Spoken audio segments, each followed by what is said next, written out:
निदा खानला आश्रय देणारा नगरसेवक मतीन पटेलच्या घरावर संभाजीनगर मनपाचा बुलडोझर, नगरसेवक पदावरही गंडांतर येण्याची शक्यता। तोडक कारवाई करण्यासाठी आलेल्या महापालिका अधिकाऱ्यांचं मतीन पटेलच्या कुटुंबियांकडून उपहासात्मक स्वागत, मनपा उपायुक्तांना संविधान आणि कर्मचाऱ्यांवरती फुलांची उधळण। राष्ट्रवादीचे प्रदेशाध्यक्ष सुनील तटकरे यांनी घेतली शरद पवारांची भेट, पवारांच्या भेटीमागे राजकीय कारण नसल्याचा तटकरेंचा दावा, महासचिव पदावरील प्रश्नावरती तटकरेंचं मौन। नीट पेपर फुटी प्रकरणाचं महाराष्ट्रातील नाशिक, पुणे आणि लातूर कनेक्शन समोर, नाशिकमधून संशयित शुभम खैरनार सीबीआयच्या ताब्यात, तर पुण्यातील तरुणाचा शोध सुरू।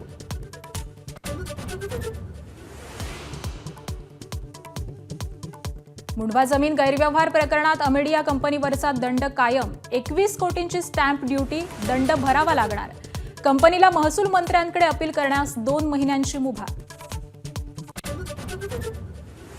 सोनं चांदीची खरेदी आणखी महागणार, सोनं चांदीवरील आयात शुल्क 6% वरून 15%वर, आयात रोखण्यासाठी सरकारचं पाऊल। सीबीआय संचालक निवडीवरती राहुल गांधींचा तीव्र आक्षेप, सध्याची निवड प्रक्रिया ही लोकशाहीची थट्टा, विरोधी पक्षनेता रबर स्टॅम्प नाही, राहुल गांधींचा पंतप्रधान मोदींना लिहिलेल्या पत्रातून खरमरीत सवाल। पंतप्रधान नरेंद्र मोदींच्या सुरक्षा ताफ्यातील गाड्या घटवल्या, इलेक्ट्रिक गाड्या वाढवा पण नवी खरेदी नको अशी मोदींची भूमिका, तर राज्यातील मंत्र्यांच्या ताफ्यातील गाड्यांचा घेतला जाणार आढावा। तामिळनाडूत मुख्यमंत्री विजय मांडणार विश्वासदर्शक ठराव, विजय सरकारला काठावरचं बहुमत, तर अण्णा द्रमुक थेट सत्तेत सहभागी होण्याची शक्यता। अखिलेश यादवांचे सावत्र भाऊ प्रतीक यांचं 38व्या वर्षी निधन, मृत्यूचं कारण अस्पष्ट, पोस्टमार्टम रिपोर्टची प्रतीक्षा।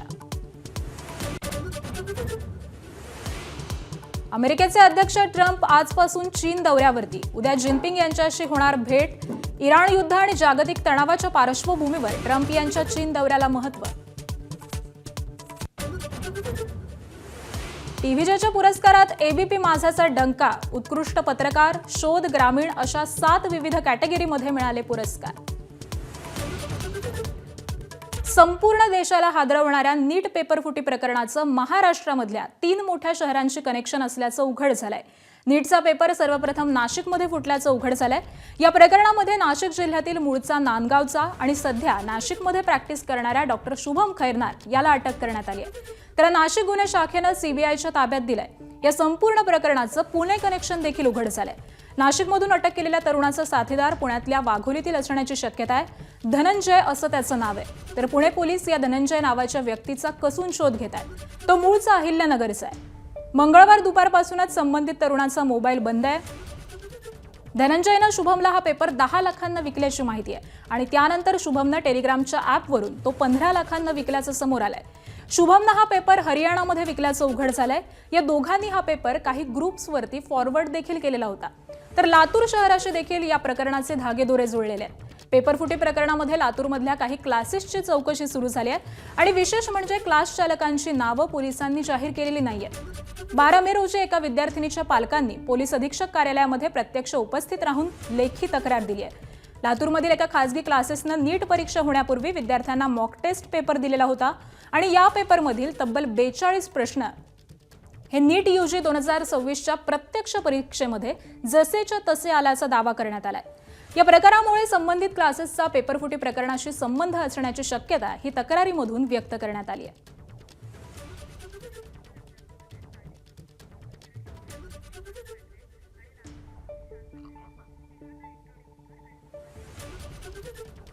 तर नीट पेपरफुटी प्रकरणी महाराष्ट्रामधल्या 3 शहरांची कनेक्शन्स ही समोर आलेली आहेत आणि याच सगळ्या संदर्भामध्ये आपण अधिकची माहिती जाणून घेणार आहोत। आमचे नाशिकचे प्रतिनिधी मुकुल कुलकर्णी सध्या आपल्यासोबत आहेत, त्याचबरोबर पुण्यामधून शिवानी पांढरे आणि लातूरमधून निशांत भद्रेश्वर हे माहिती देणार आहेत। सुरुवातीला मी जाते नाशिकमध्ये, कारण नाशिकमधून सर्वप्रथम हे पेपरफुटीचं कनेक्शन समोर आलेलं होतं।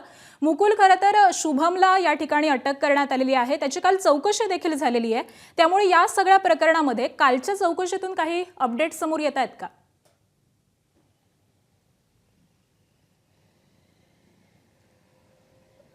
हरियाणा पोलिसांनी नाशिक पोलिसांना सुरुवातीला माहिती दिलेली होती। नीट पेपर फुटी प्रकरणी नाशिकमधला एक तरुण आहे, त्यांनी हा पेपर फोडल्याची दाट संशय होता।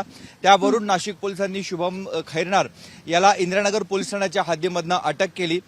त्यानंतर त्याची रात्रभर कसून चौकशी सुरुवातीला नाशिक क्राईम ब्रांचने दिवसभर केली आणि सायंकाळी 6 ते 7च्या दरम्यान सीबीआयच्या ताब्यात त्याला देण्यात आलेलं होतं। सीबीआयने पहाटे 4 वाजेपर्यंत त्याची कसून चौकशी केलेली आहे आणि आता त्याला मुंबईच्या दिशेने घेऊन गेलेले आहेत। या दरम्यानच्या काळात त्याच्या मोबाईल फोनमधून अनेक धक्कादायक माहिती पोलिसांना मिळाली आहे। त्याचबरोबर सीबीआयने देखील ती माहिती प्राप्त केलेली आहे। त्या माहितीच्या आधारेच धनंजय हे नाव एक समोर आलेलं आहे।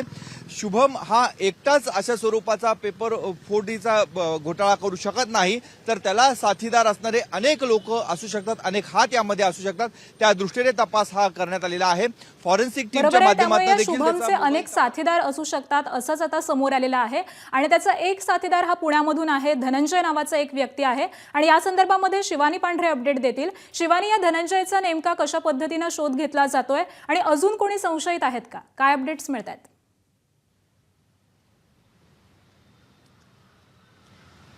या संपूर्ण प्रकरणाचा जो पुणे कनेक्शन आहे ते समोर आलं आहे आणि हा संशयित जो आहे, जो शुभम खैरनार याचा मित्र असल्याचं पुणे पोलिसांना सध्या सांगण्यात आलं आहे। पुणे पोलीस कालपासून त्याचा फोन ट्रेस करण्याचा प्रयत्न करत आहेत, त्याला शोधण्याचा प्रयत्न करत आहेत। तर पुणे पोलिसांना साधारण वाघोली आणि नगर रोडवर तो असल्याची माहिती सध्या मिळाली आहे। पण पुणे पोलिसांच्या सूत्राकडून अशी माहिती मिळाली की या जो धनंजय आहे, जो संशयित आरोपी आहे, तो त्याचा फोन आहे तो सध्या बंद आहे। त्यामुळे पुणे पोलिसांसमोर त्याला शोधण्याचं मोठं आव्हान आहे। आपण जर बघितलं तर शुभम खैरनार, त्याच्यानंतर हा जो धनंजय आहे, हे दोघं मित्र होते आणि त्याच्या संदर्भात पुण्यात पण त्यांनी असा पद्धतीचा पेपर आहे तो विकल्याचा प्रकार समोर आला होता। हा धनंजय नेमका एजंट आहे, तो विद्यार्थी आहे, तो नेमका काय करतो आणि तो कशा पद्धतीने हे दोघं कनेक्ट झाले होते याचा संपूर्ण शोध आहे सध्या पुणे पोलिसांकडून सुरू आहे। पुणे पोलिसांसमोर एक मोठं आव्हान असणार आहे, कारण ह्या धनंजयचा फोन सध्या बंद असल्याचं सूत्रांची माहिती असली तरीही वाघोली आणि नगर रोडच्या परिसरात तो असल्याची माहिती सध्या पुणे पोलिसांना मिळाली आहे। अगदी, त्यामुळे धनंजयचा शोध लागल्यानंतरच काय तो खुलासा होईल। तर नाशिक आणि पुण्यानंतर लातूर कनेक्शन देखील समोर आलेलं आहे। निशांत, लातूरचं नेमकं कसं कनेक्शन आहे, काय अपडेट्स मिळत आहेत? लातूर हे जे 11वी-12वी विद्यार्थ्यांसाठीचं मोठ्या प्रमाणात शिक्षणाचं केंद्र आहे, एज्युकेशन हब म्हणून मागील 25 वर्षापासून लातूर ओळखलं जातं। मोठ्या प्रमाणामध्ये महाराष्ट्रातून विद्यार्थी या ठिकाणी 11वी-12वीच्या अभ्यासक्रमासाठी येतात। इथे अनेक नावाजलेली कॉलेज आहेत, खाजगी शिकवण्या पण इथे मोठ्या प्रमाणात चालतात। पूर्ण महाराष्ट्रातून विद्यार्थी इथे येत असतात आणि जवळपास 4 ते 4.5 हजार विद्यार्थी जे आहेत ते मेडिकलच्या वेगवेगळ्या ब्रँचला लागलेले असतात। दरवर्षीचा हा रेकॉर्ड आहे आणि त्याच लातूरमध्ये आता अशा स्वरूपाची तक्रार येते की 45 ज्या प्रश्न आहेत त्यापैकी 42 प्रश्न जे आहेत ती ज्या गेस्ट पेपरमध्ये आहेत शाळा कशी आलेली आहेत, जे नीटचा पेपर कुठला होता त्यातली, अशी शंका एका बालकांनी पोलिसांकडे व्यक्त केली, तक्रार करत व्यक्त केली। त्यामुळे पोलिसांनी आता त्याचा तपास सुरू केलेला आहे। तो जो खाजगी क्लास चालक आहे तो कोण आहे याबाबत मात्र नाव पोलिसांनी सांगितलं नाही। तपासानंतरच कळेल नेमकं। निश्चित, त्यामुळे या सगळ्याच संदर्भातले अपडेट तुमच्याकडून वेळोवेळी जाणून घेऊ।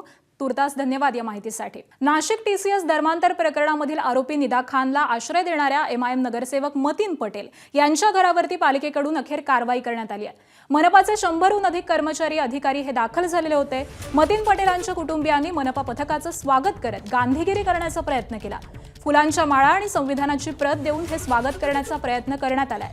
तर महानगरपालिकेनं कारवाईबाबत याआधी नोटीस काढलेली होती। या विरोधामध्ये मतीन पटेल यांनी औरंगाबाद खंडपीठामध्ये याचिका देखील दाखल केली होती। यावरती काल सुनावणी झाली, मात्र खंडपीठानं मतीन पटेल यांना कोणताही दिलासा दिला नाही। कारवाई थांबवण्याबाबत किंवा स्थगिती देण्याबाबत देखील कोणताही आदेश दिला नाही। त्यामुळे पालिकेकडून अनधिकृत बांधकामावरती बुलडोझर चालवण्यात आला।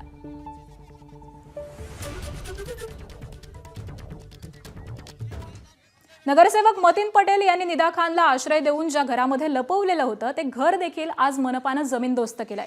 सकाळी नगरसेवक मतीन पटेल यांच्या राहत्या घरावरती आणि कार्यालयावरती बुलडोझर चालवण्यात आला। त्यानंतर मतीन पटेलांच्या संभाजीनगर मधल्या दुसऱ्या घराकडे मनपा पथकानं कूच केली आणि याच घरामध्ये निदा खानला लपवण्यात आलेलं होतं।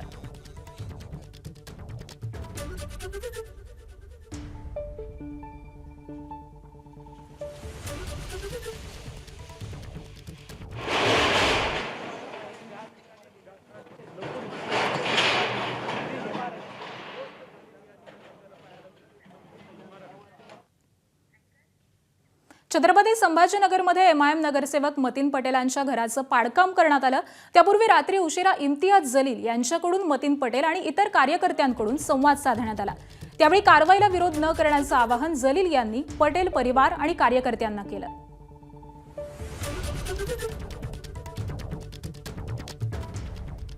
मतीन का अगर घर गिरेगा तो मैं आपको जबान देकर जा रहा हूँ, पूरा हिंदुस्तान देखेगा कि जिस गिरे हुए घर को इन्होंने हुकूमत ने गिराई थी, हम कितना आलीशान घर जो है वो हम बनाकर देंगे। पूरा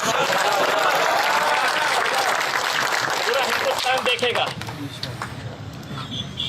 हम अपने तौर के ऊपर ये बताएंगे, हुकूमत को पैगाम देंगे कि तुम समझ रहे हैं कि तुम किसी का घर है तो बुलडोजर से लेकर आएंगे, तुम तुम्हारी घटिया राजनीति चलाकर तुम किसी गरीब का घर तोड़ेंगे। उत्तर प्रदेश में, मध्य प्रदेश के अंदर, गुजरात के अंदर, और वहाँ पर कोई है तो उनके साथ खड़े नहीं रहता है।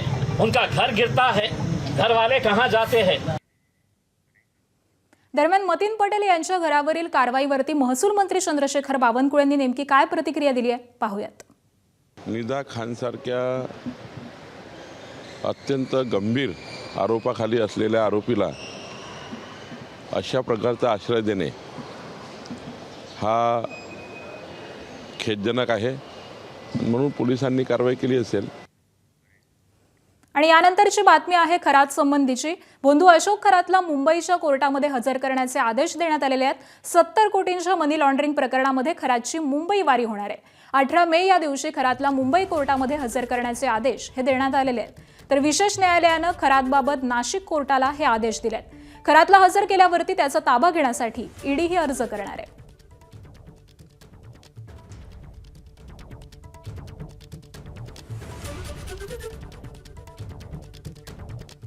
दरम्यान बंधू अशोक खरातला सिन्नर न्यायालयामध्ये हजर करण्यात येणार आहे। फसवणुकीच्या प्रकरणामध्ये खरातला न्यायालयामध्ये हजर करणार आहेत। सिन्नरच्या जगदंबा पतसंस्थेमधील गैरव्यवहार प्रकरणी खरात पोलिसांच्या ताब्यामध्ये आहे। तर सिन्नरमध्ये दाखल गुन्ह्याच्या तपासासाठी न्यायालयाकडून ताब्याला मंजुरी देखील मिळालेली आहे। महायुतीतील 3 पक्षांमध्ये महिन्याभरामध्ये महामंडळांचं वाटप होणार आहे। मंत्रिपद न मिळालेल्या वजनदार आमदारांची अध्यक्षपदी वर्णी लागणार आहे। काही दिवसांमध्येच महामंडळ वाटप मार्गी लागेल अशी सूत्रांची माहिती आहे। तर तिन्ही पक्षांच्या संख्याबळानुसार या महामंडळाचं वाटप केलं जाणार आहे अशी सूत्रांकडून माहिती कळतेय। तिन्ही पक्षाचे प्रमुख नेते आणि समन्वय समितीमधील चर्चेनंतर हा अंतिम निर्णय घेतला जाईल।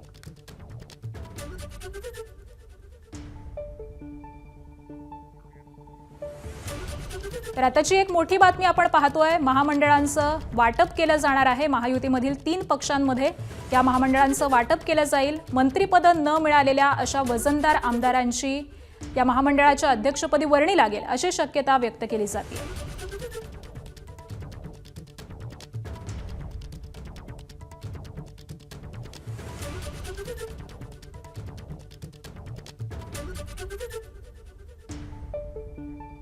आणि विधान परिषदेवरती विधानसभा सदस्यांद्वारे द्विवार्षिक निवडणुकीमध्ये बिनविरोध निवडून आलेले 9 सदस्य आणि पोटनिवडणुकीमध्ये विजयी झालेल्या प्रज्ञा सातव अशा 10 नवनिर्वाचित सदस्यांचा शपथविधी उद्या सकाळी 11 वाजता विधानभवनात पार पडणार आहे। विधान परिषदेचे सभापती राम शिंदे हे या सदस्यांना सदस्यत्वाची शपथ देतील। तर भाजपचे प्रमोद जठार, सुनील कर्जतकर, माधवी नाईक, संजय भेंडे, विवेक कोल्हे, प्रज्ञा सातव, शिवसेनेचे डॉक्टर नीलम गोरे, त्याचबरोबर बच्चू कडू, शिवसेना ठाकरे गटाचे माजी विरोधी पक्षनेते अंबादास दानवे, त्याचबरोबर राष्ट्रवादीचे जिशन सिद्दीकी या सदस्यांना सभापती उद्या शपथ देतील। उन्हाळ्याच्या सुट्ट्यांमध्ये मतदार यादी विशेष पुनरीक्षण नको, मुंबई पालिका आयुक्त अश्विनी भिडेंनी निवडणूक आयोगाला तसं पत्र दिलेलं आहे। सुट्ट्यांमध्ये लोक मोठ्या प्रमाणावरती मुंबई बाहेर जातात असं अश्विनी भिडे यांचं म्हणणं आहे। तर राजकीय पक्षांकडून देखील SIR पुढे ढकलण्याची मागणी ही जोर धरते। कांजूर स्थित नागरी घनकचरा व्यवस्थापन प्रकल्पामधून दुर्गंधी निर्माण होऊ नये यासाठी बृहन्मुंबई महानगरपालिकेतर्फे राबवण्यात येणाऱ्या विविध उपाययोजनांची महानगरपालिका आयुक्त अश्विनी भिडे यांनी आज पहाटेच भेट देत पाहणी केली आहे। साधारण 1.5 तास प्रकल्पस्थळाची पाहणी करत घनकचरा व्यवस्थापन प्रकल्पामधील विविध कामकाजाचा त्यांनी आढावा घेतला। त्याचबरोबर आवश्यक सुधारणा आणि कार्यक्षमतेबाबत निर्देश देखील दिलेत। सुरुवातीला भिडे यांनी कचरा विलीनीकरण केंद्र, खतनिर्मिती प्रकल्प स्थळ, वायूपासून वीज निर्मिती केंद्र आणि बायो रिॲक्टर लँडफिल या ठिकाणांना पाहणी केली आहे। पंतप्रधान नरेंद्र मोदी यांच्या आवाहनानंतर पेट्रोल डिझेलचा कमीत कमी वापर व्हावा यासाठी देशातील शाळांमध्ये ऑनलाईन वर्ग हे तात्पुरत्या स्वरूपात सुरू करण्याची मागणी पालक संघटनेनं केली आहे. इंडिया वाईल्ड पॅरेंट्स असोसिएशनकडून या सगळ्या संदर्भामध्ये राष्ट्रीय बाल अधिकार संरक्षण आयोग, केंद्रीय शिक्षण मंत्रालय, राष्ट्रीय मानवाधिकार आयोग यांना पत्राद्वारे ही विनंती करण्यात आली आहे. या सगळ्यामुळे एकीकडे शिक्षण सुरू राहील, तसंच विद्यार्थी, पालक आणि शालेय वाहतूक पुरवठादारांची गैरसोय आणि त्रास देखील कमी होईल, असं या पत्रामधून म्हणण्यात आलंय. तर शाळांमध्ये ऑनलाईन वर्ग हे तात्पुरत्या स्वरूपात सुरू करा अशी पालक संघटनेनं पत्राद्वारे मागणी केलेली आहे आणि त्यामुळे पालकांची त्याचबरोबर विद्यार्थ्यांची देखील गैरसोय होणार नाही, तर दुसरीकडे त्यांचं शिक्षण हे देखील सुरळीतरित्या सुरू राहील. पंतप्रधान नरेंद्र मोदी यांनी इंधनाचा कमीत कमी वापर करा असं आवाहन हे देशवासियांना केलेलं होतं आणि त्यानंतर शाळांमध्ये तात्पुरत्या स्वरूपामध्ये ऑनलाईन वर्ग सुरू करा अशी ही मागणी आता जोर धरते. त्यामुळे आगामी काळामध्ये या सगळ्या शाळांमध्ये ऑनलाईन पद्धतीनं अभ्यासक्रम सुरू केला जातो का हे पाहणं महत्त्वाचं असेल. आखाती देशामध्ये सुरू असलेल्या युद्धजन्य परिस्थितीच्या पार्श्वभूमीवरती पंतप्रधान नरेंद्र मोदी यांनी देशवासियांना इंधन वाचवा, परदेश दौरा टाळा असं आवाहन केलेलं होतं. मात्र या आवाहनाचा नागरिकांना विसर पडत असल्याचं दिसतंय. सध्या शाळांना सुट्ट्या लागल्यामुळे नागरिकांनी पर्यटन स्थळ आणि धार्मिक स्थळांवरती धाव घेतली आहे आणि त्यामुळे पर्यटन स्थळी आणि धार्मिक स्थळी हजारो वाहनं पाहायला मिळतात. शेगाव इथल्या वाहनतळामध्ये हजारो कार आणि बाईक्स पार्क केलेल्या पाहायला मिळत आहेत. त्यामुळे पंतप्रधानांनी इंधन वाचवण्यासाठी केलेल्या आवाहनाचा कुठेतरी नागरिकांना विसर पडल्याचंच पाहायला मिळत आहे. याचाच आढावा घेतलाय आमचे प्रतिनिधी डॉक्टर संजय महाजन यांनी. बघूयात. आखाती देशातील युद्धामुळे निर्माण झालेले इंधन टंचाई आणि त्यामुळे देशाचे पंतप्रधान नरेंद्र मोदी यांनी देशवासियांना केलेलं आवाहन, खरं तर हे आवाहन आता नागरिक पाळायला लागले आहेत का याचा रिअलिटी चेक करण्यासाठी मी शेगाव येथे आलेलो आहे. सध्या उन्हाळ्याच्या सुट्ट्या आहेत आणि त्यामुळे शेगाव तीर्थक्षेत्र आणि पर्यटन स्थळी नागरिकांनी मोठी गर्दी केलेली आहे. आपण या ठिकाणी बघू शकतो की मी सध्या शेगाव येथील शेगाव संस्थांच्या वाहनतळावरच्या पार्किंगवर आहे, वाहनतळावर आहे आणि पंतप्रधान नरेंद्र मोदींनी देशातील नागरिकांना इंधन वाचवण्यासाठीचं जे आवाहन केलेलं आहे ते कुठेतरी सध्या अद्यापही पाळलं जात नाही असं चित्र सध्या आहे. कारण सध्या सुट्या असल्यामुळे नागरिकांनी पर्यटन स्थळ आणि धार्मिक स्थळांवर मोठी गर्दी केलेली आहे आणि सार्वजनिक वाहतूक व्यवस्थेचा वापर न करता प्रत्येक कुटुंब किंवा प्रत्येक जण या ठिकाणी आपल्या स्वतःच्या कारने येत आहे आणि त्यामुळे इंधनाची बचत करणे अद्यापही नागरिकांना जमतंय का नाही जमत असा सवाल आता उपस्थित राहत आहे.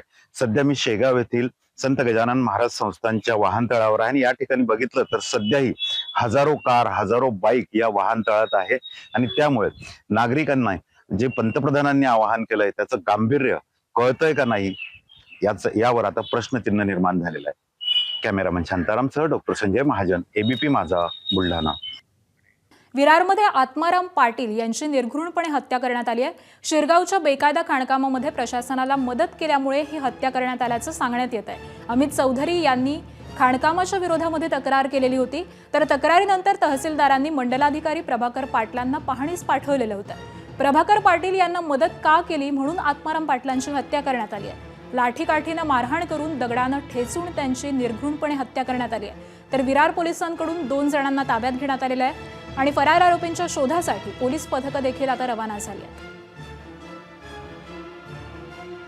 पावसाळ्यात म्हाडाच्या जागेवरती असलेलं होर्डिंग्स कोसळून दुर्घटना घडू नये यासाठी म्हाडानं आतापासूनच पावलं उचलायला सुरुवात केली आहे.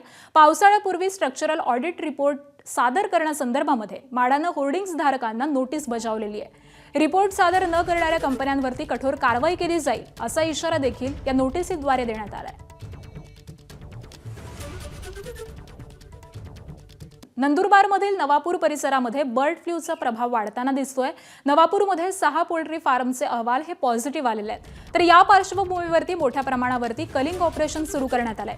आतापर्यंत 3,89,000 कोंबड्यांचं कलिंग करण्यात आलेलं असून 21,61,000 अंडी ही नष्ट करण्यात आली आहेत. नवापूरच्या 35 पैकी 14 पोल्ट्री फार्ममध्ये प्रतिबंधात्मक कारवाई करण्यात आली आहे. तर काही नमुने तपासणीसाठी पाठवलेले असून अहवाल येणं बाकी आहे. या अहवालानंतर कारवाई वाढण्याची शक्यताही वर्तवली जाते. मात्र बर्ड फ्लूमुळे पोल्ट्री व्यावसायिकांचं मोठ्या प्रमाणात आर्थिक नुकसान होत आहे. नवापूरमध्ये जे या 1 किलोमीटर त्रिज्येमध्ये 19 पोल्ट्री फार्म होते. त्यातल्या जवळजवळ 6 पोल्ट्री फार्ममध्ये कोणतेही पक्षी नव्हते.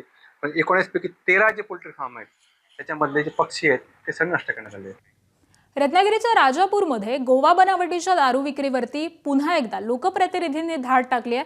राजापूर पंचायत समितीचे उपसभापती अभिजित गुरव यांनी शहरामधील एका दारू अड्ड्यावरती अचानक धाड टाकत संबंधित प्रकार उघडकीस आणलाय. विशेष म्हणजे हा अड्डा भर वस्तीमध्ये, रहदारीच्या ठिकाणी आणि पोलीस वसाहतीच्या अगदी बाजूलाच सुरू असल्यामुळे आश्चर्य व्यक्त केलं जात आहे. यापूर्वी देखील लोकप्रतिनिधींनी अशाच प्रकारे ढाल टाकून अवैध दारू विक्रीचा पर्दाफाश केलेला होता. मात्र त्यानंतर देखील हे धंदे सुरूच असल्यामुळे राजापूर पोलिसांचं या अवैध दारू व्यवसायांना अभय आहे का, असाही सवाल नागरिक करतात.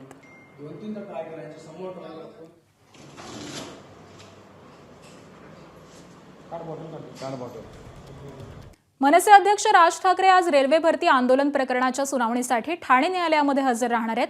2008 साली रेल्वे भरती दरम्यान कल्याण स्थानकावरती उत्तर भारतीय उमेदवारांवरती मनसे कार्यकर्त्यांनी मारहाण करत रेल्वेचं देखील मोठ्या प्रमाणात नुकसान केलं होतं आणि या हल्ल्यांच्या प्रकरणामध्ये मनसे अध्यक्ष राज ठाकरे यांच्यावरती गुन्हा दाखल झाला होता, ज्यामध्ये मराठी तरुणांच्या नोकऱ्या परप्रांतीयांनी हिरावल्या असा आरोप करत राज ठाकरे यांनी परप्रांतीयांना लक्ष्य केलं आणि त्यांच्यामध्ये हिंसाचाराला प्रोत्साहन दिलं असे आरोप त्यात करण्यात आले होते. यामध्ये राज ठाकरे यांच्यासह 7 जणांवरती गुन्हा दाखल करण्यात आला होता आणि या प्रकरणी याआधी देखील सुनावणी डिसेंबर महिन्यात झाली होती, ज्यामध्ये आपल्याला गुन्हा कबूल नाही असं मनसे अध्यक्ष राज ठाकरेंनी कोर्टासमोर सांगितलेलं होतं. त्याशिवाय आपण न्यायालयीन प्रक्रियेला संपूर्णपणे सहकार्य करू असंही राज ठाकरेंनी त्यावेळी कोर्टात म्हटलेलं होतं आणि त्यानंतर पुन्हा एकदा आज कोर्टामध्ये ही सुनावणी होणार आहे. पंतप्रधान नरेंद्र मोदी यांच्या आवाहनानंतर उपमुख्यमंत्री एकनाथ शिंदे आपल्या ताफ्यावरील गाड्या या कमी करून ईव्ही गाडीनं जाणार आहेत.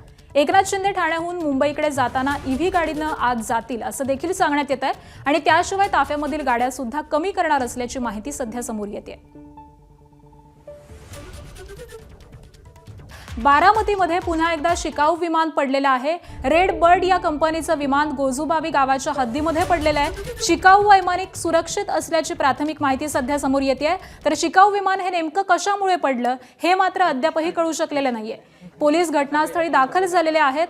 अजित पवारांच्या विमानाचा अपघात देखील याच गावामध्ये झालेला होता आणि त्यानंतर पुन्हा एकदा या ठिकाणी ही एक घटना घडलेली आहे. शिकाऊ विमान हे या ठिकाणी पडलंय आणि आत्ताचे ताजे अपडेट्स जाणून घेऊयात आमचे प्रतिनिधी जयदीप भगत यांच्याकडून. जयदीप, नेमकं काय घडलेलं आहे, काय कारण आहे?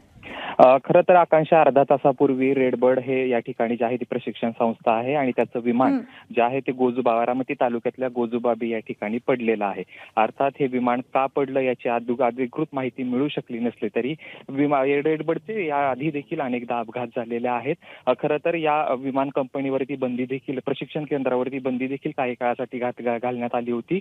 मात्र आज पुन्हा एकदा या रेडबर्ड कंपनीचं जे प्रशिक्षण जे विमान आहे, शिकाऊ पायलट या ठिकाणी प्रशिक्षण दिलं जातं, ते विमान पडलेलं आहे. नेमकं याचं कारण काय समजू शकलं नाही. मात्र हे जे विमान पडलेलं आहे ते गोजुबाबी गावच्या हद्दीमध्ये पडलेलं आहे. शिकाऊ जो पायलट आहे तो सुरक्षित असल्याची माहिती आहे.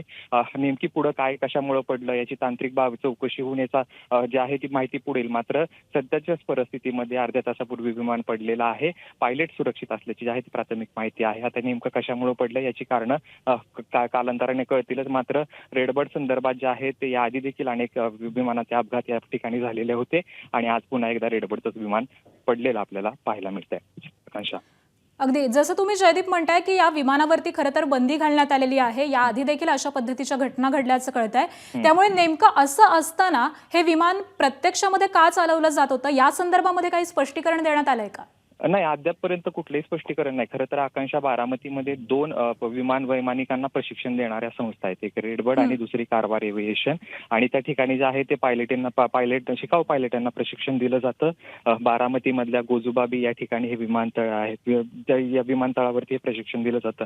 आता त्यातून नेमकं कशामुळे पडलं याआधी देखील याच्यावरती बंदी घालण्यात आली होती. खरं तर अपघात या ठिकाणी झाला होता आणि त्या संदर्भातच आहे ते अनेक तक्रारी देखील केल्या गेल्या होत्या. त्यानंतर जी आहे ती बंदी घालण्यात आली होती, परंतु ही बंदी पुन्हा उठवण्यात आली नाही. पुन्हा एकदा या ठिकाणी प्रशिक्षण केंद्र जे आहे ते सुरू करण्यात आलं होतं. मात्र आता पुन्हा एकदा रेडबर्डचं जे आहे ते विमान पडलेलं आहे. आता नेमकी कारणं काय हे मात्र अद्यापपर्यंत समजू शकलं नाही. अगदी जयदीप, खरं तर तुम्ही म्हणताय तसं पोलीस देखील या दृश्यांमध्ये आपल्याला दिसत आहेत की घटनास्थळी दाखल झालेले आहेत. त्यामुळे कशा पद्धतीने नेमका तपास सुरू आहे, वैमानिकाकडून काही सांगण्यात आलेलं आहे का की नेमकी ही का घटना घडली आहे? खरं तर आकांक्षा अगदी काही वेळापूर्वी हे विमान पडलेलं आहे, अर्ध्या तासापूर्वी. पायलट सुरक्षित आहे. सुरुवातीला ज्या गोष्टी म्हणजे ज्या पोलीस त्या ठिकाणी पोहोचले आहेत, पोलीस देखील माहिती घेण्याचा प्रयत्न करत आहेत. अद्यापपर्यंत कुठली अधिकृत माहिती समोर आली नाही. कशामुळे हे विमान पडलं याबाबत अद्यापही निश्चितता नाही. काय तांत्रिक घोटाळा झाला होता का, वैमानिकाचं संतुलन जे त्याच्यावरचं कंट्रोल होतं ते सुटलं का, हे समजू शकलेलं नाही. पुढच्या काही वेळामध्ये याची माहिती हळूहळू पुढे येईल. अर्ध्या तासापूर्वी घटना घडली आहे, त्याच्यामुळे अद्यापर्यंत कुठल्याही अधिकृत जी आहे ती कुठलीही माहिती समोर आली नाही. ज्यावेळेस ही माहिती येईल त्यावेळेस आपण ही प्रेक्षकांना सांगूयात. ठीक आहे, त्यामुळे अपडेट जाणून घेऊ तुमच्याकडनं जयदीप. तुर्तास धन्यवाद या माहितीसाठी.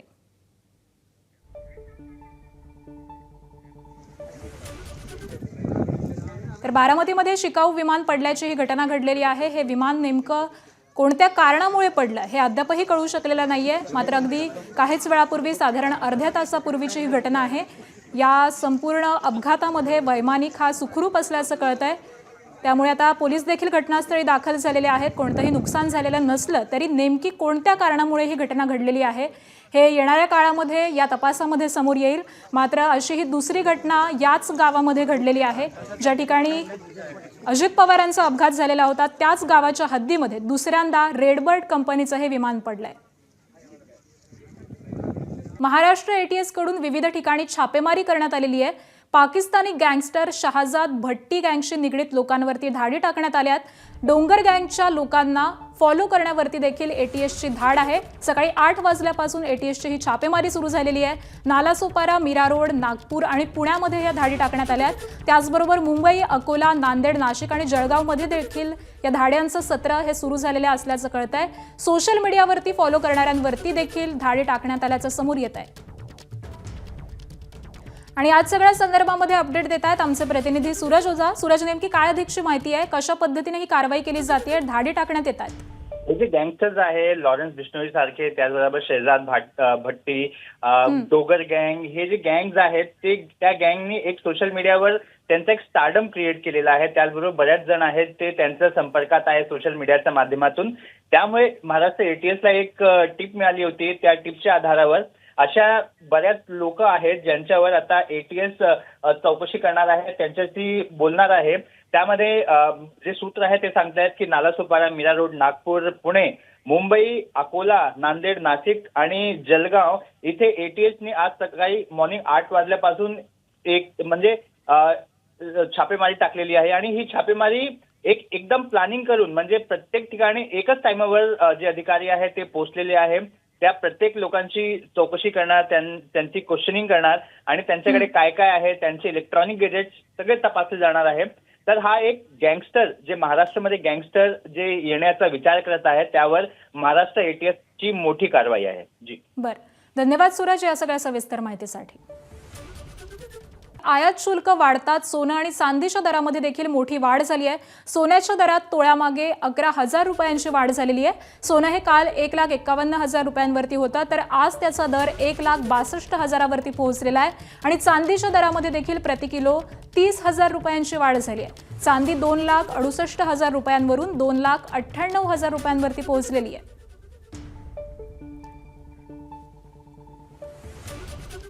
तर सोनं आणि चांदीच्या आयात शुल्कामध्ये मोठी वाढ झाली. सोनं आणि चांदीवरील आयात शुल्क 6% 15% गेलं. आजपासूनच 15% आयात शुल्क हे लागू करण्यात आलेलं आहे. तर सोनं चांदीची आयात रोखण्यासाठी सरकारनं हे एक मोठं पाऊल उचललंय. 15% 5% आयात शुल्क कृषी विकास कामांवरती खर्च होणार आहे, अशी देखील माहिती मिळते.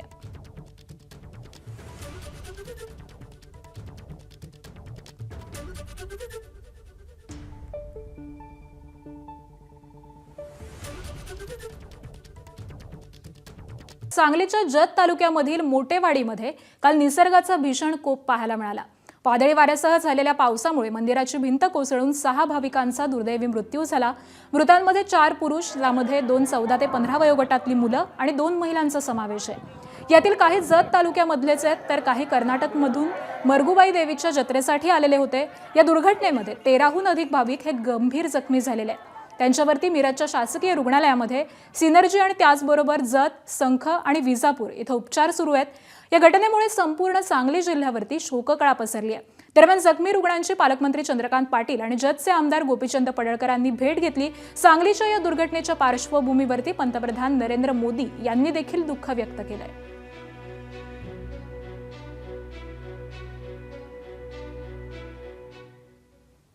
जत तालुक्यामधील मोटेवाडी इथं मरगुबाई देवीच्या परिसरामध्ये भाविकांच्या निवारा शेडची भिंत कोसळून झालेल्या दुर्घटनेमधील जखमींची पालकमंत्री चंद्रकांत पाटलांनी रुग्णालयामध्ये विचारपूस केली आहे। तर यावेळी आमदार गोपीचंद पडळकर हे देखील उपस्थित होते। मृतांच्या कुटुंबियांना 4 लाखाच्या मदतीची घोषणा देखील करण्यात आलेली आहे। तसा प्रस्ताव बनवणार असल्याचं जाहीर करण्यात आलंय आणि जखमींवरील उपचाराचा सर्व खर्च सरकार करणार असल्याचं देखील चंद्रकांत पाटील यांनी स्पष्ट केलं।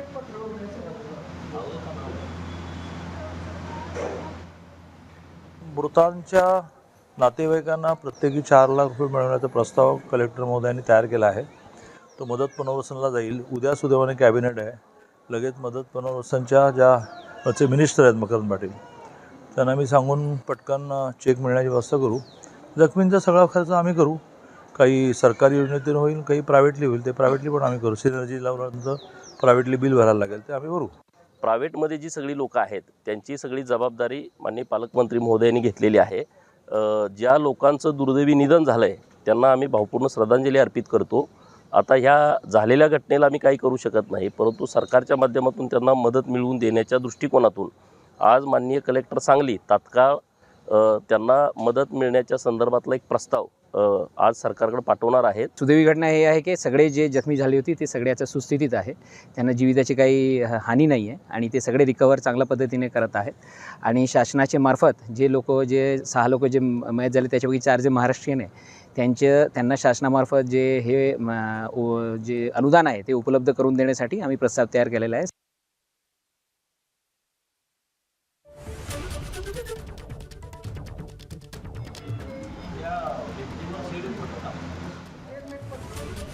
मुंबईच्या पायधुणीमधील डोकाडिया कुटुंबियांचं मृत्यू प्रकरणी एक मोठी अपडेट समोर येते। डोकाडिया कुटुंबियांच्या मृत्यूचा हिस्टोपॅथॉलॉजीचा अहवाल हा समोर आलेला आहे। तर मृतांच्या शरीरामध्ये झिंक फॉस्फाईड आढळल्याचा फॉरेन्सिक अहवाल समोर येतोय। फॉरेन्सिक अहवालाला हिस्टोपॅथॉलॉजीचा अहवाल देखील समोर आलेला आहे। तर मृतांच्या यकृत आणि मूत्रपिंडाच्या नमुन्यांमध्ये हिरवट रंग दिसून येणं हा झिंक फॉस्फाईड विषबाधेचा महत्त्वाचा संकेत असल्याचं या अहवालामध्ये नमूद करण्यात आलंय। उंदराचं विष सेवन केल्यानंतर मृत्यू झालेल्या प्रकरणांमध्ये अशी लक्षणं दिसून येतात असं देखील या अहवालामध्ये नमूद करण्यात आलंय।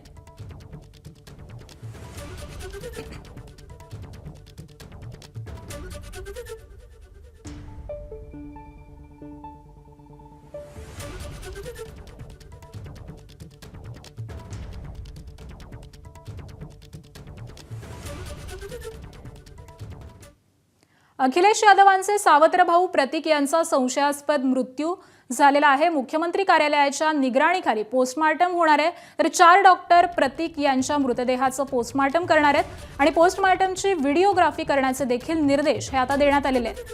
हा मृत्यू नेमका कोणत्या कारणामुळे झालेला आहे हे अद्यापही कळू शकलेलं नाहीये, त्यामुळे या संपूर्ण प्रकरणामध्ये पोस्टमार्टमची व्हिडिओग्राफी करण्याचे निर्देश हे आता देण्यात आले आहेत।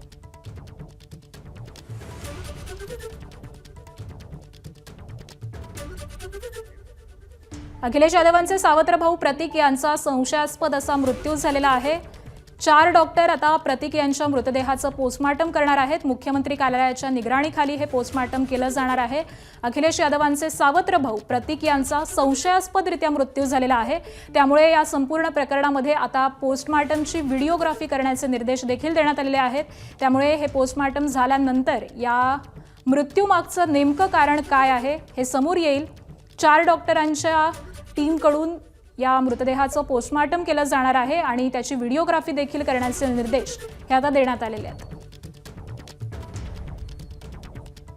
मुख्यमंत्री कार्यालयाच्या निगराणीखाली ही संपूर्ण प्रक्रिया राबवली जाणार आहे। प्रतीक यांचा संशयास्पद असा मृत्यू झालेला आहे। प्रतीक हे अखिलेश यादव यांचे सावत्र भाऊ आहेत आणि दरम्यान त्यांच्याच मृत्यू प्रकरणी संशय देखील व्यक्त केला जातोय, त्यामुळे आता 4 डॉक्टरांच्या या उपस्थितीमध्ये मृतदेहाचं पोस्टमार्टम केलं जाईल आणि त्यानंतर या संपूर्ण मृत्यूमागचं गूढ हे समोर येईल।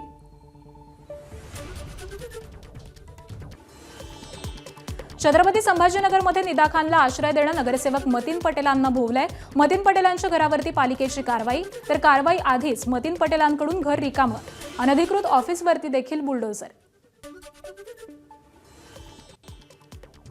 प्रकरणाला पूर्ण स्टे द्यावा अशा पद्धतीची मागणी केली आणि 15 दिवसाचा वेळ वाढवून द्यावा अशी मागणी केलेली होती. माननीय उच्च न्यायालयाने ती कुठलीही मागणी मान्य न करता त्यांचा जो स्टे ऑर्डर आहे तो स्टे ऑर्डर त्यांनी नाकारलेला होता आणि स्टे ऑर्डर नाकारल्यामुळे आज आमची जी अंतिम मुदत दिलेली होती नोटीसची त्यानुसार आज आम्ही ते कारवाई पोलीस मतीन पटेल यांचं घर आणि कार्यालयाची तोडक कारवाई, ड्रोनच्या माध्यमामधून कॅमेऱ्यात कैद. कारवाई दरम्यान संपूर्ण परिसरामध्ये ड्रोनची करडी नजर. तोडक कारवाई करण्यासाठी आलेल्या महापालिका अधिकाऱ्यांचं मतीन पटेलांच्या कुटुंबियांकडून उपहासात्मक स्वागत. मनपा उपायुक्तांना संविधान देत आणि कर्मचाऱ्यांवरती फुलांची उधळण केली आहे. मतीन पटेल यांच्या शेजारच्यांची पालिका कारवाईवरती टीका.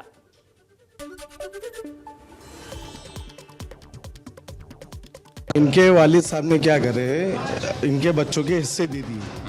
ये जो घर है यहाँ से इधर, ये मतीन पटेल हमारे जो नगर सेवक है उनका ये है, और ये जो उनके भैया मोहसिन ये उनका है. मगर प्रशासन ने ऐसी नोटिस कैसी नोटिस दी है समझ में नहीं आया. तो तोड़ रहे किसका घर आप, नगर सेवक का तोड़ रहे क्या उनके भाई का तोड़ रहे? करना क्या, प्रशासन भी ऐसा काम कर रही है.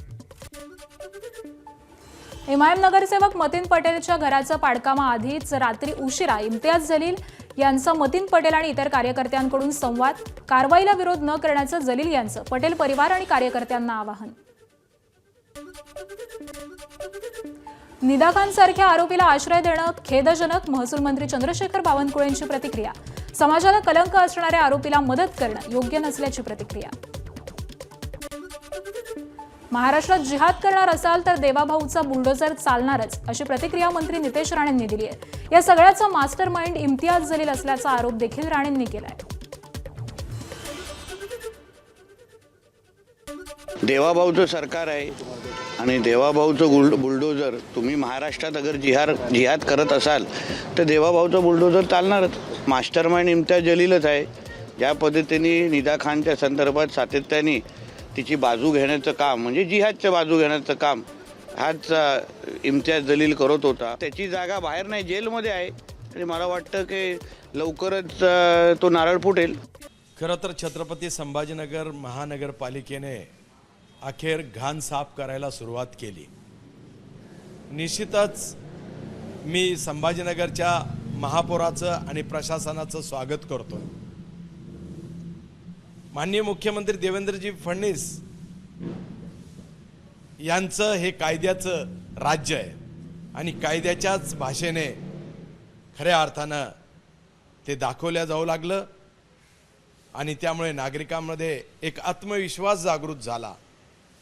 जी मंडळी अवैध कामं, अवैध संपत्ती जमा करून करतायत त्यांचा हिशोब करणं हे गरजेचं होतं आणि त्या पद्धतीने महानगरपालिका हे करते आणि त्याच्यामुळं निश्चितच जनमानसामध्ये एक आत्मविश्वास जागी झालेला आहे.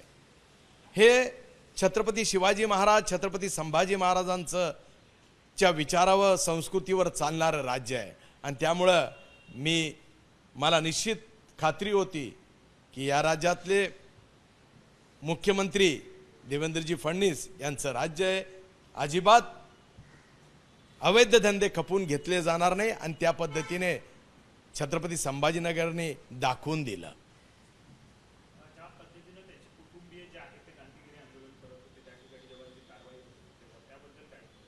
खरं तर कुठल्या तरी राजकीय हेतूने प्रेरित होऊन काही नेते मागून हा कार्यक्रम करायला लावताय.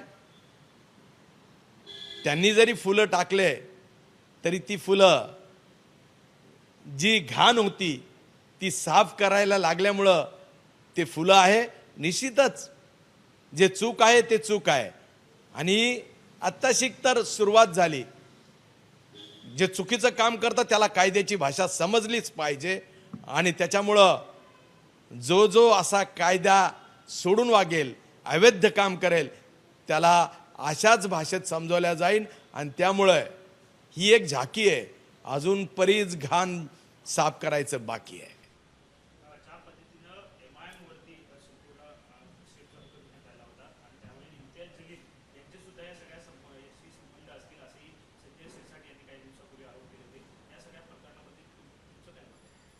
खरं तर निश्चितच आहे, हे दुर्दैव आहे. छत्रपती संभाजीनगरमधून माजी खासदार इम्तियाज जलील समर्थन करतो, जो खऱ्या अर्थानं छत्रपती संभाजीनगरमध्ये एकेकाळी निवडून आलेला होता. आणि त्यामुळं MIM ज्या पद्धतीने या देशामध्ये, या राज्यामध्ये अराजकता माजू पाहते, अशांतता निर्माण करू पाहते, त्याला दिलेला हा पहिला चोप आहे.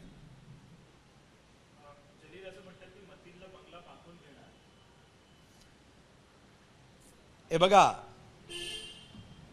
जलीलने ज्या पद्धतीने मतीनला बंगला मतीनला बंगाई लटकून द्यावी, आम्हाला काही घेणं नाही आहे, पण जो आमची भाषा हीच राहील, जो अवैध काम करेल, अवैध संपत्ती जमा करून करेल, त्याला कायद्याचा हिशोब दाखवल्याशिवाय हे राज्य स्वस्थ बसणार नाही, ही प्रशासन स्वस्थ बसणार नाही.